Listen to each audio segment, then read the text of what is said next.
네, 수도권 쏠림 현상과 출산율 저하로 인해서 지방 소멸이 전국적으로 심각한 수준입니다. 광주 전남권도 예외는 아닌데요.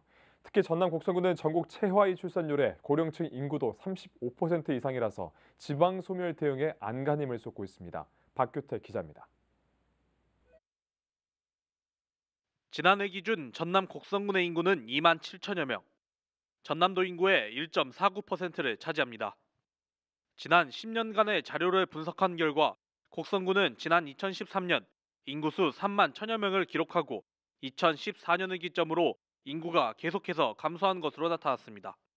이 같은 인구 감소 이유는 수도권 쏠림 현상과 출산율 저하 문제, 그리고 지역의 일자리 부족도 원인입니다.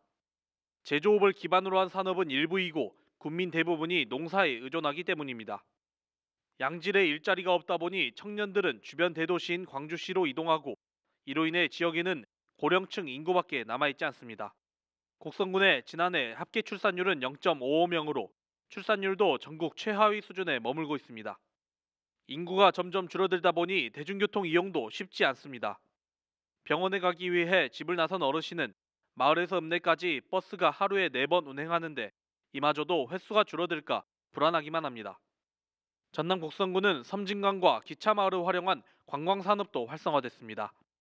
하지만 코로나19 이후 지역 소상공인들의 매출도 급격히 감소하면서 지역 상인들의 걱정도 큽니다.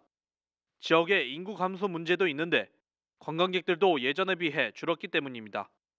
아이들을 데리고 오면 기차마을도 사실 정말 훌륭해. 잘 해놨어요. 정말 잘 해놨어요. 그렇기 때문에 이만큼이라도 와. 근데 평일날에는 이제 요즘 같은 경우는 축구하니까 뭐 얼마나 있겠어요. 근데 이렇게 안 오지. 근데 특히 우리 곡성은 그러한 낳고 돼가는 그런 것들이 눈에 띄게 보여요. 아이들이 없어. 그 친구들이 저기 해가지고 애들을 낳고 그래야 되는데 기나마도 없고. 솔직히 그런 이유가 보면은 벌어먹고 살 게 없어요. 전남 곡성군은 지역의 인구 소멸 문제를 막기 위해 정부의 지방소멸 대응기금 확보에 안간힘을 쏟는 모양새입니다. 지방소멸 대응기금은 정부가 지방소멸 위기 해소를 목적으로 10년간 매년 1조 원 규모의 재원을 투자계획 평가 결과에 따라 차등 지원하는 제도입니다. 곡성군은 전국 지역소멸 위기지역 89곳이 참가한 내년도 지방소멸 대응기금 투자계획 평가에서 A등급을 받으면서 112억 원의 예산을 확보했습니다. 전남 지역에서 A등급을 받은 지자체는 곡성과 해남 단 2곳. 곡성군은 확보한 예산으로 곡성형 교육 생태계 완성과 지역 자원을 영위한 청년 자립 기반을 조성하겠다는 목표입니다. 목표 달성을 위해 군은 곡성형 청년 하우징타운 조성 사업과 가족형 워크빌리지 조성, 곡성 유학마을 조성 사업을 포함한 5개 사업을 추진합니다. 또한 전남도가 확보한 광역기금 90억 원에 기초기금 60억 원과 군 자체 재원 50억 원을 추가로 투입해 100세대 규모의 청년 공공임대주택을 건립할 계획입니다. 청년들이 주거 환경 문제로 인해 다른 지역으로 유출되는 것을 방지하고 지역 내 정착을 돕겠다는 취지입니다.